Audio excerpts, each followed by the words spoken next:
வணக்கம். செல்வகுமாரின் அதிகாலை வானிலை ஆய்வறிக்கை. அதிகாரப்பூர்வ வானிலை அறிக்கைக்கு இந்திய வானிலை ஆராய்ச்சித்துறை அறிக்கையை பார்க்கவும். 2026 ஜூன் 8 திங்கட்கிழமை அதிகாலை நிலவர வானிலை பதிவு.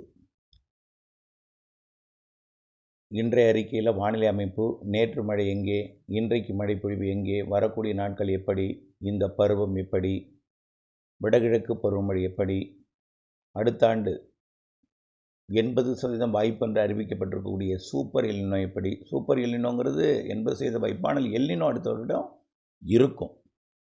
அதனால் அடுத்த வருஷம் கோடையில் வெப்பம் கொஞ்சம் கூடுதலாக இருக்கும். ஆனால் இந்த வருடம் மழை என்பது கண்டிப்பாக இருக்கும். அணைகளை தாமதமாக நிரப்பினாலும் ஜூலை இறுதியில் ஆகஸ்ட்டில் கண்டிப்பாக நிரம்பிடும். செப்டம்பரிலிருந்து ஜனவரி வரைக்கும் நிறைய மழை இருக்குது. தென்மேற்கு பருவமழை இறுதி கட்டத்தில் தீவிரம். வடகிழக்கு பருவமழை நிறைய மழை, சேமிக்கும் அளவு மழை, உபரி நீர் திறக்கும் அளவிற்கு மழை, நிறைய மழை எல்லா மாவட்டங்களுக்கும். ரைட். நேற்றைக்கு இங்கே மழை பொழிந்தது அப்படின்னு பார்த்தீங்கன்னா, காற்று சுழற்சி, அதாவது காற்றோட குவிதல் கட்டுப்பாடு, ஒரு மெலிந்த சுழற்சி என்பது தற்பொழுது கோவா அதனை ஒட்டியுள்ள மகாராஷ்டிரா பகுதியில் நீடித்து கொண்டிருக்கு. நேற்றைக்கு முன்தினம் வரைக்கும் அது உடுப்பி மங்களூர் பகுதியில் நீடித்தது. தற்போது கார்வார் அதனை ஒட்டிய பகுதியில் கோவா ஒட்டி நீடித்து கொண்டிருக்கு. இதனால் கர்நாடகா வெப்பம் தணிந்திருக்கு, முழுமையாக கர்நாடகா வெப்பம் தணிந்திருக்கு. தமிழ்நாட்டில் மேற்கு மாவட்டங்கள் பாதிக்கு மேற்கே நல்ல வெப்பம் தணிந்திருக்கு. கடலோர மாவட்டங்கள் மட்டும் மேற்கிலிருந்து வரக்கூடிய காற்று வெப்பமடைந்து கடலோரம் வருவதனால் கொஞ்சம் அனல காற்றாக இருக்குது, கொஞ்சம் வெப்பம் கூடுதலாக இருக்குது. இது 11ஆம் தேதி வரைக்கும் தான் இந்த வெப்பம் மிகுதி என்பது. படிப்படியாக கொஞ்சம் குறைஞ்சிட்டு தான் இருக்கும். இருந்தாலும் நேற்று போல் இன்றைக்கும் வெயில் இருந்தாலும் நேற்றை விட கொஞ்சம் வெப்பம் குறைவாக இருக்கும். நேற்றைக்கு கடலூர் அதிகபட்ச வெப்பம் பதிவாயிருக்கு, இன்றைக்கி கொஞ்சம் குறைவாக இருக்கும், ஆனால் வெப்பம் இருக்கும். இது தென்மேற்கு பருவமழை தீவிரம் இல்லாததன் காரணமாகத்தான். இது எப்பொழுதுமே தென்மேற்கு பருவமழை எப்பெல்லாம் தீவிரம் இல்லையோ அப்போ வெப்பம் அதிகரித்திருக்கும். வெப்பசலன இடிமழை பொழிவும் படிப்படியாக அதிகரிக்கும் என்பதை தெரியும். இப்பொழுது கிழக்கு தென்கிழக்கு காற்று எதிர்த்து தேக்கக்கூடிய காற்று இல்லாத காரணத்தினால நேற்றைக்கு தான் தொடங்கியிருக்கு லேசாக. இன்றைக்கும் இருக்கும் வெப்பச்சலன இடிமழை பொழிவு. நேற்றைக்கு பார்த்தீங்கன்னா தென்மேற்கு பருவமழை கன்னியாகுமரி மாவட்டத்தில் பரவலாகவே மழை 5-8 சென்டிமீட்டர் வரைக்கும் பொழிந்திருக்கு.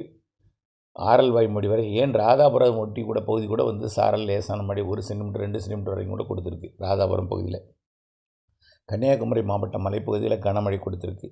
குற்றால அருவியில் வெள்ளப்பெருக்கு ஏற்படுத்தி குளிக்க தடை விதிக்கப்பட்டிருக்கிறது. பாபநாசம் நீர்பிடிப்பு பகுதிகளில் நல்ல மழை. தென்காசி மாவட்டத்தில் கனமழை, அதேபோல் வால்பாறையில் கனமழை. நீலகிரி மாவட்டத்தில் பெருசாக மழை இல்லைன்னா கூட மேற்கு பகுதியில் மழை. கேரளாவில் கனமழை. கேரளாவை விட கர்நாடகாவில் கூடுதல் மழை. கர்நாடகாவின் வடக்கு பகுதி, வடக்கு கடலோரம், கோவா பகுதி மிக மழை பொழிவு பொழிந்து வருகிறது. இந்த காற்று சுழற்சி மீண்டும் தெற்கு நோக்கி திரும்பி மீண்டும் மழைப்பொழிவை தொடக்கும். தமிழ்நாட்டில் நேற்றைக்கு வெப்பசலன இடிமழை பொழிவு கந்தர்வக்கோட்டை பகுதியில் தொடங்கிய மழை. கந்தர்வக்கோட்டை அப்படியே பார்த்திங்கன்னா அந்த புதுக்கோட்டை மாவட்டத்தோட கந்தர்வக்கோட்டை சுற்று வட்டாரத்திலிருந்து ஒரத்தநாடு, திருமங்கலக்கோட்டை மற்றும் அப்படியே பார்த்திங்கன்னா மதுக்கூர், பரவக்கோட்டை, உள்ளிக்கோட்டை, ஆலங்கோட்டை இதன் சுற்றுவட்டார பகுதிகள்.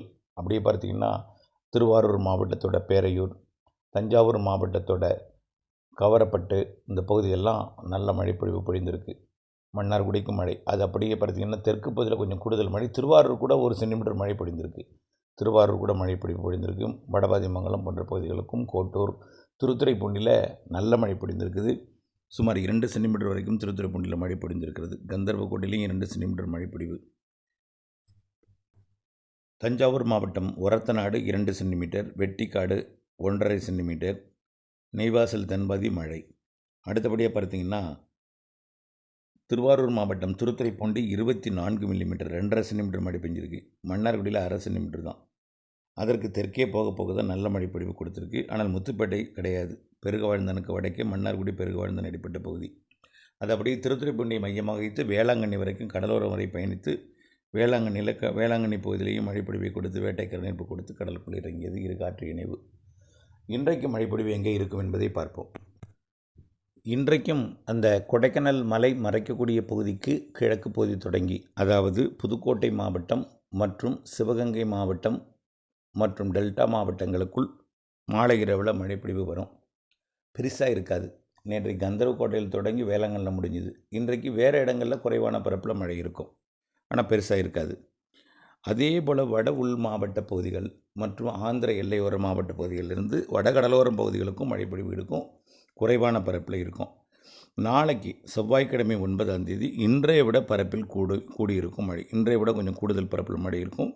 குறிப்பாக கர்நாடக எல்லையோர, ஆந்திர எல்லையோர மாவட்டங்களில் ஆங்காங்கே வடகடலோரம் வரைக்கும் வந்து மழை பொழிவை கொடுக்கும். அதே போல் தென் மாவட்ட மேற்கு தொடர்ச்சி மலை மீண்டும் அந்த காற்று சுழற்சி தெற்கு நோக்கி திரும்பி கேரளா மற்றும் தமிழ்நாட்டின் மேற்கு தொடர்ச்சி மலையில் தீவிரமடையும். மீண்டும் இதில் தென் மாவட்ட மேற்கு தொடர்ச்சி மலைக்கு நல்ல மழையும், தென் மாவட்டங்களின் உள்பகுதிகளில் கூட சில இடங்களில் வந்து மழை பொழிவை கொடுக்கும். தென் மாவட்டங்கள் மற்றும் தமிழ்நாட்டின் உள்பகுதியில் பெய்யக்கூடிய மழை வந்து வெப்பசலனத்துடன் கூடிய தென்மேற்கு பருவமழை. ஆனால் மேற்கு தொடர்ச்சி மலை கேரளாவில் பெய்யக்கூடியது தென்மேற்கு பருவமழை என்பதை நீங்கள் புரிந்து கொள்ள வேண்டும்.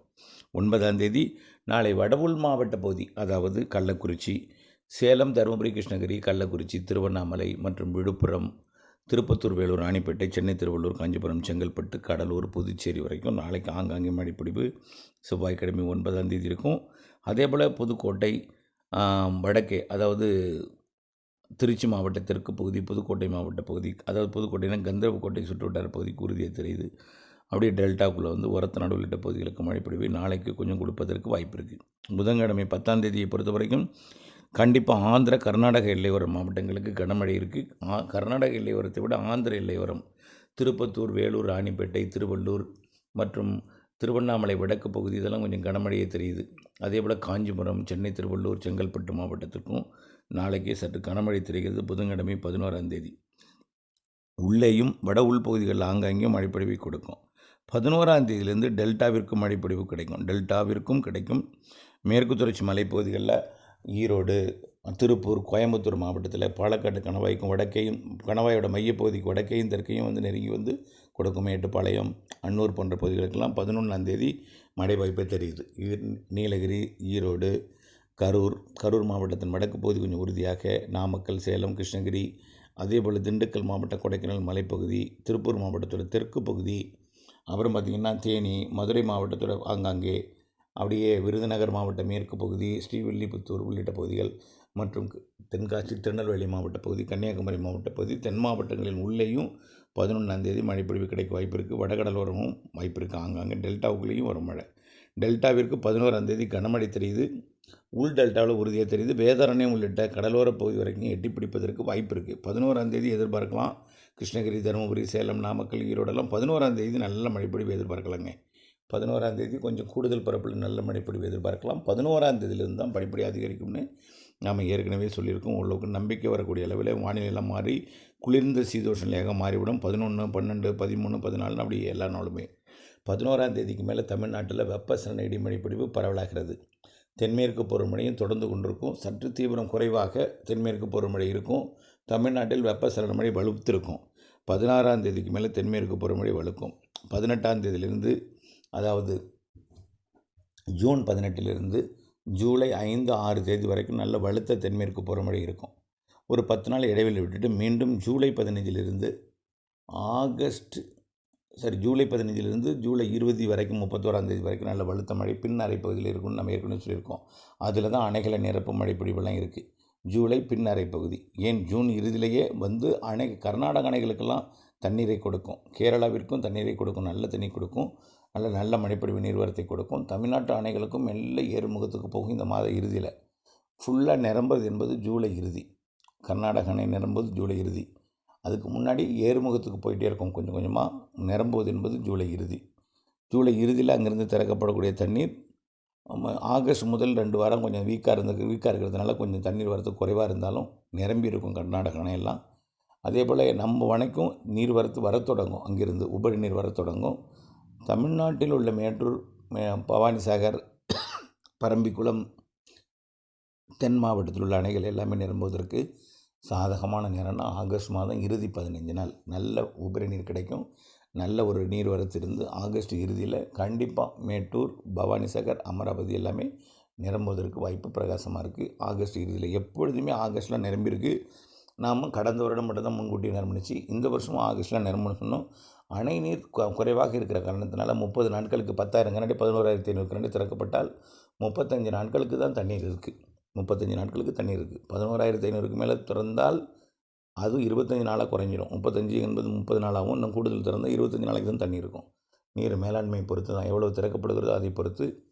ஆனால் இருப்பது 41 டிஎம்சி தான் இருக்குது. 41 டிஎம்சி என்பது 11,500 கனஅடி நாளொன்றுக்கு திறந்தால் 41 நாளைக்கு தான் தண்ணி இருக்குது. 41வது நாள் காலியாகிடும்.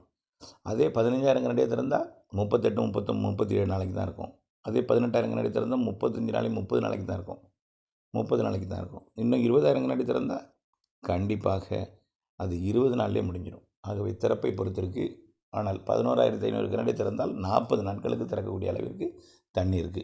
கர்நாடக அணையில் பாதி 3இல் 1 பங்கும் 4இல் 1 பங்கு தான் தண்ணி அங்கே இருக்குது. அதனால் அது ஏறுமுகத்துக்கு சென்ற பிறகு நிரம்பிய பிறகு திறக்கிறதுக்கு வாய்ப்பு இருக்குது ஜூலை இறுதியிலிருந்து என்பதையும் தெரியப்படுத்த விரும்புகிறேன். தமிழ்நாட்டில் வெப்பசலன இடிமழைப்பு 11ஆம் தேதியிலிருந்து தீவிரமடைகிறது. இன்றைக்கும் நாளைக்கும், அதாவது இன்றைக்கு 9ஆம் தேதி 8ஆம் தேதி, நாளை 9, 10 தேதிகள்லையும் மழை இருக்கும். குறைவான பரப்பில் இருக்கும். 11லிருந்து பரவலாகிறது வெப்பசலன இடிமழைப்பிடிப்பு. 16ஆம் தேதி எல்லாம் தென் மாவட்டங்களுக்கும் பாலக்காட்டு கணவாய்க்கும் 16, 17 தேதிகளில் கிடைக்கும். 18 தேதியிலிருந்து தென்மேற்கு பருவமழை வலுப்பெறும், நன்றாக வலுப்பெறும். ஆகவே தொடர்ந்து வானிலை அப்டேட்ஸோடு இணைந்து வானிலையை அறிந்து திட்டமிட்ட வேளாண்மை அன்போடு கேட்டுக்கொள்கிறேன். அதேபோல் தென்மேற்கு பருவமழை செப்டம்பர், அக்டோபரில் பலத்த மழை இருக்கும். அக்டோபர் 18 தான் வடகிழக்கு பருவமழை தொடங்கும். இந்த செப்டம்பர் மாதம் ஒரு 30 நாள், அக்டோபரில் ஒரு 15 நாள், 45 நாள் தென்மேற்கு பருவமழை நன்றாக வலுத்து இருக்கும். ஆந்திர பிரதேசம், தெலுங்கானா, கர்நாடகா, தமிழ்நாடு இதெல்லாம் சூரியனும் கொத்துக்கதிர் தெற்கு நோக்கி திரும்பிய பிறகு சிஸ்டமெல்லாம் தெற்காந்திர பகுதிக்கு வந்துடும் செப்டம்பர், அக்டோபரில். அதனால் நல்ல பலத்த மழைப்பொழிவு இருக்கும் செப்டம்பர், அக்டோபர் 18 தொடங்கக்கூடிய வடகிழக்கு பருவமழை அபரிவிதமாக இருக்கும். கண்டிப்பாக சிறுநிகழ்வும் அதிக மழை தரும். ஏன்னா உயரழுத்தம் குளிர்விக்க, நீராவி காற்று அதிகம் குவிய நிறைய குளிர்விக்க மழைப்பொழிவு ஏற்படுத்தி கொண்டே இருக்கும். ஆக இந்த ஆண்டு வடகிழக்கு பருவமழை அக்டோபரில் இடைவெளி பெருசாக தரல. இந்த வருஷம் வடகிழக்கு பருவமழையில் பெரிதாக இடைவெளி தரல. மழை இருந்து கொண்டே இருக்கும். இந்த ஆண்டு தான் நம்முடைய சுற்றுப்புட்டாரம்லாம் பாசி பிடிக்கும் அளவிற்கு மழை இருந்து கொண்டே இருக்கும். அக்டோபர், நவம்பர், டிசம்பர், ஜனவரி வரைக்கும் ஒரு 4 மாத கால மழைப்பொழிவு வடகிழக்கு பருவமழையில் இருக்குது. புரியுதுங்களா? ஆகவே இந்த ஜூன், ஜூலை, ஆகஸ்ட் இந்த மாதத்தில் 15 நாள் வடகிழக்கு தென்மேற்கு பருவமழை வலுத்திருக்கும். வெப்பச்சலன மழையும் வலுத்திருக்கும். ஒரு 15 மாதத்துக்கு 15 ஒரு 45 நாள், இந்த 3 மாதத்தில் கூடிய ஒரு 45-40 நாள் கொஞ்சம் சந்தேக பார்வை ஏற்படுத்தினாலும் மீதம் இருக்கக்கூடிய ஒரு 45 நாள் சிறப்பான மழைப்பொழிவை தரும் என்பதில் மாற்றமில்லை. இணைந்தேருங்கள் அப்டேட்ஸுடன். நன்றி.